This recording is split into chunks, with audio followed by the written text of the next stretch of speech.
نعيش ذكراك ونحيي ذكراك لتملأ أصواتنا صدى المشارق والمغارب. كلمة باللغة الإنجليزية لأخينا الكريم علي أمير عقود، نستقبله بالصلاة على محمد وآل محمد.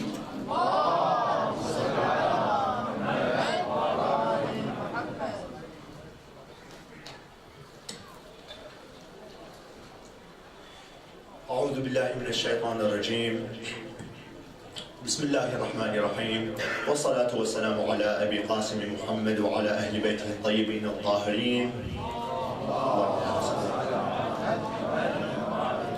أعزي مولاي الإمام الحجة عجل الله تعالى فرجه، وأعزيكم باستشهاد أبي الأحرار الإمام الحسين عليه السلام. Now, women have played major roles in Islamic history. Not only did they have house duties, but they also played some roles in wars by treating the wounded and even fought in the wars themselves during the time of our Prophet. The major roles of women stood out during Ashura, especially in relation with Sayyidah Zainab alayhi salam. Now, in today's day and age, most people think women's freedom movement began during the 20th century. This, of course, is wrong. The freedom of, but instead it was sent down, women's liberation was not begun by women, but instead it was sent down by Allah subhanahu wa ta'ala to Nabi Adam alayhi salam, who was the first prophet. However, during the Jahiliyyah times, the culture surrounding the period was, women's liberation was affected a lot by the culture surrounding the time. So Allah subhanahu wa ta'ala reinforced the message by sending it down to a pious man during the 7th century who goes by the name of Muhammad,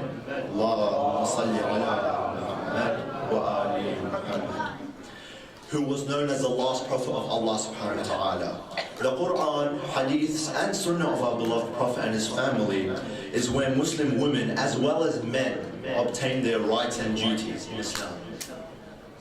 An example showing women and men are equal is in the first verse of Surah An-Nisa, which goes, Bismillahir Rahmanir Rahim, Ya ayyuhan nasu ittaqu rabbakum alladhi khalaqakum من نفس واحدة وخلق منها زوجها وبث منهما رجالا كثيرا ونساء واتقوا الله الذي تساءلون به والأرحام إن الله كان عليكم رقيبا. This means, O mankind, fear your Lord who created you from one soul and created from it its mate and dispersed from both of them many men and women. And fear Allah through whom you ask one another and the wombs. Indeed, Allah is ever over you and an observer.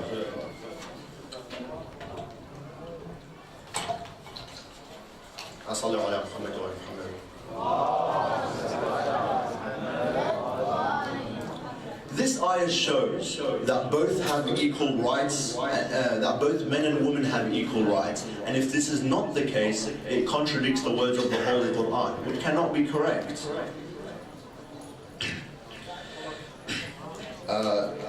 Just as men are, women are encouraged to share their opinions and ideas, and they have the same basic freedom of choice as every human should. The misconceptions that Islam does not give these is plain wrong. With such a just and merciful Lord, how can we expect for men and women not to have the same treatment? The Prophet ﷺ once stated, this is roughly translated in English, seeking knowledge is mandates for every Muslim. This does not only include men, but both men and women. They both have the capability to learn and understand, so it is both their duties to condemn sins and bad behavior and enforce good behavior. Meaning that Muslim women have to be educated enough to perform this duty, showing that educating men alone won't suffice, because both of them have the duty. With women being equal to men, they also deserve the same respect that men have. Examples of men giving respect to women is portrayed when Imam Ali alayhi salam calls Sayyidah Fatima alayhi salam Sayyidati, despite him being the Imam of her time. Another example is when Nabi Muhammad sallallahu alayhi wa sallam himself shows the amount of respect he has for Fatima, for calling her Abiha, meaning the mother of her father. He would always let her sit next to him, and when he goes to travel, she would be the last person he sees and the first person he'd greet when he comes back from his travels. This shows the respect that is given to women at its finest. Now, there are many ahadith about what the duties of women towards men are, as well as what the duties of men towards women are. Another hadith said by Imam Muhammad al-Baqir ibn Ali alayhi salam is, this is roughly translated in English, mercy from God on those who treat their wives in good ways. Meaning that God gives mercy towards those who treat their families, including their wives, in the best way they can, which shows that women were and still are highly valued in Islam. An example of a pious lady giving respect to a man is al-Banin alayhi salam. She did not want anyone to call her by her real name, which was Fatima, just in case Imam Hassan and Hussein's feelings might get hurt because they might remember their mother, Fatima al-Zahra alayhi salam. As well as this, she raised her children in a way where they treated Imam Hassan and Hussein alayhi salam not as their brothers, but as their masters. Imam Abbas alayhi salam is a perfect example for this. He stood the whole way with Imam Hassan alayhi salam during Ashura until his death. And this needed a lot of preparation, which was played by his mother, al-Banin alayhi salam, further adding to the importance of women. Providing support to her husband, maintaining a home, and raising and teaching children are one of the vital roles considered for women. Although there is equality, there are still natural differences that have to be acknowledged. There are jobs more suited to men, and there are jobs more suited to women. However, this does not diminish efforts, because God will reward both men and women equally for their work, given that they worked as hard as each other. Now, for example, let's say if a man were to build a house and his wife was supporting him by taking care of him, they would receive the same award if they were working as hard as each other, even though the jobs were different. Now, people try to portray as if women don't have a choice in Islam, but women still have a choice to do another job if they wish. But Islam does not suppress them by forbidding them to do so, but it strongly encourages them to do their main role of being the pillar and foundation of the family. In today's world, some families are lacking the pillar because it is seen as small and insignificant. But if only people knew the importance of a mother in a family, as they are the foundations, as said before. Now, hijab was not only introduced in Islam, but it was also introduced in Judaism and Christianity, which were the religions before Islam. Although Judaism and Christianity may have changed the laws not only about hijab, but other things as well, Islam has kept the word of God the same and not changed it for many years. And it hasn't changed the laws about hijab, which was given by Allah subhanahu wa ta'ala. Allah subhanahu wa ta'ala mentioned the hijab in the Holy Quran. And Allah subhanahu wa ta'ala does everything for a reason, so we obey His command. One ayah where hijab is mentioned is in Surah Al-Ahzab, ayah 59. بسم الله الرحمن الرحيم يا أيها النبي قل لأزواجك وبناتك ونساء المؤمنين يدنين عليهن من جلابيبهم ذلك أدنى أن يعرفن فلا يؤذين وكان الله غفورا رحيما. This means, O Prophet, tell your wives and your daughters and the women of the believers to bring down over themselves part of their outer garments. This is more suitable, and they will be known and not abused. And ever Allah is forgiving and merciful. Now, hijab is also meant to add more respect and modesty to a woman, and protect her modesty. Now you may ask, how does this all tie in with Ashura? How does the importance of women tie in with Ashura? Now, to put it simple, without Sayyidah Zainab alayhi salam, the tragedy of Ashura may have been forgotten. It may have been passed on as a mere battle that took place on the desert, nothing more. This was one of the reasons Sayyidah Zainab alayhi salam travelled to Karbala with Imam Hussein alayhi salam by his will. Imam Hussein knew that he would be murdered. He knew that his family would be taken captive and tortured, but he still brought her along. Why? He chose her to be the leader of his revolution after him, to show his respect to her, and because of how pure and strong this lady truly was. Her story as leader begins the very moment Imam Hussein alayhi salam was murdered, when she said to show her belief in his revolution and her iman, Allahumma taqabbal minna hadha al-qurban, showing that she had a strong belief in his revolution. After this, they were taken as captives to Kufa, where she delivered her speech to Ahlul Kufa. She explained to them how they were the sons and daughters of Prophet Muhammad sallallahu alaihi wasallam. How can they do this to them? And Ahlul Kufa committed the huge mistake by not joining Imam Hussein's army. This was a very powerful speech, and it moved a lot of people and made some people regret their decisions. However, another speech was given when they took Sayyidah Zainab alayhi salam and Imam Hussein's family to Damascus, located in modern-day Syria, Damascus, where she also delivered her speech when she confronted Yazid la'natullah alayhi ibn Muawiyah by saying, فَكُلْ كَيْدَ وَسْعَيَكْ وَنَاصِبْ جُهْدَكْ فَوَاللَّهِ لَا تَمْحُوا ذِكْرَنَا. Meaning that whatever Yazid was going to do, the victors in this life and the afterlife will always be Ahlulbayt. Now this took a lot of courage to stand up against the enemies of Ahlulbayt, against the enemies of Imam Hussein alayhi salam. It's not an easy thing to do. But this was no obstacle for Zainab alayhi salam.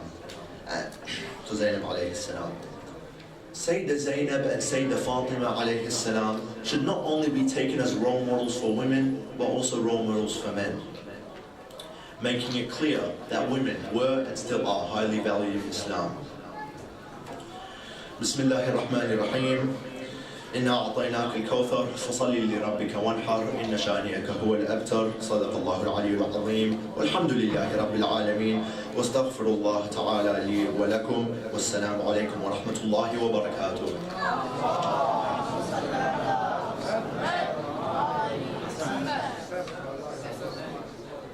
أحسنت، بارك الله فيك. أنا من بداية العشرة قلنا الباب مفتوح لشبابنا الأعزاء إن شاء الله في هذه السنة وفي المناسبات القادمة في مسجد أهل البيت نرحب بكافة مشاركات شبابنا الأعزاء. شوية الوقت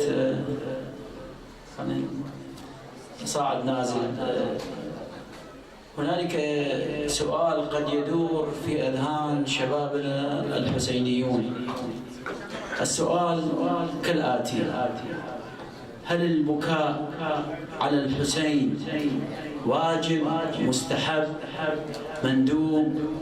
يعني بل بمجمل الحزن على الحسين عليه السلام، ما هو الحكم الشرعي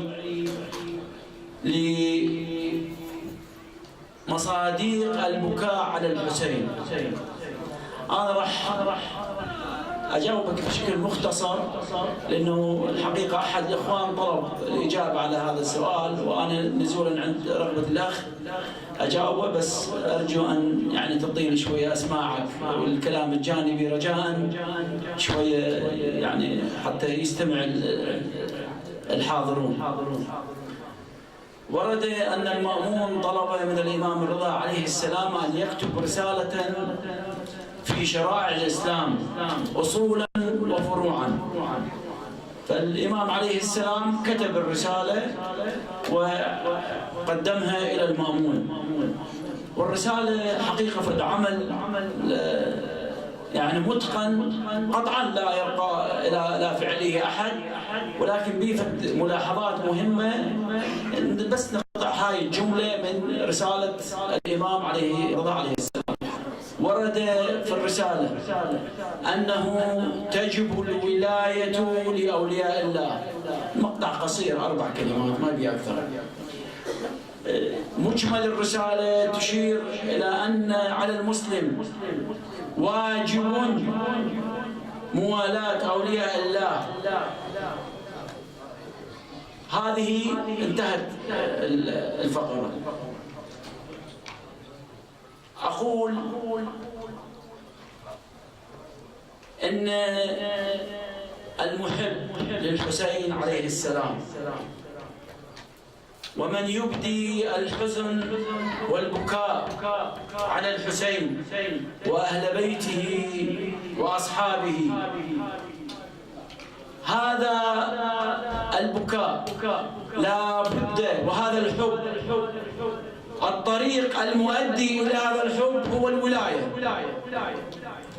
فغاية حبنا وعزاؤنا لرسول الله ولفاطمة الزهراء أن يوصلنا إلى الولاية. فإذا وصلنا إلى الولاية تحقق أمر عظيم، هذا من جانب.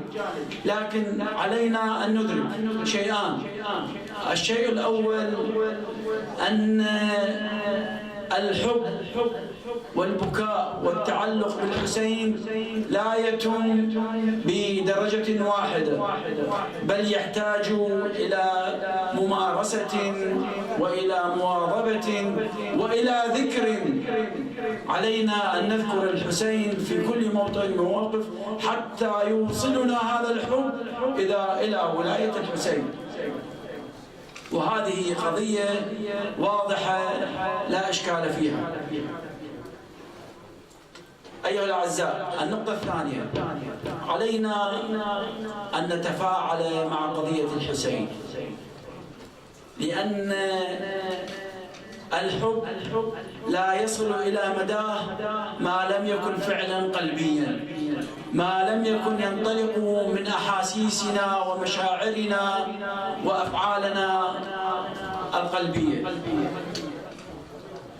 إذن أيها الأعزاء، حب الحسين طريق إلى ولاية الحسين، والولاية هي الطريق إلى الجنة، الطريق إلى رضا الله تعالى ورضوانه.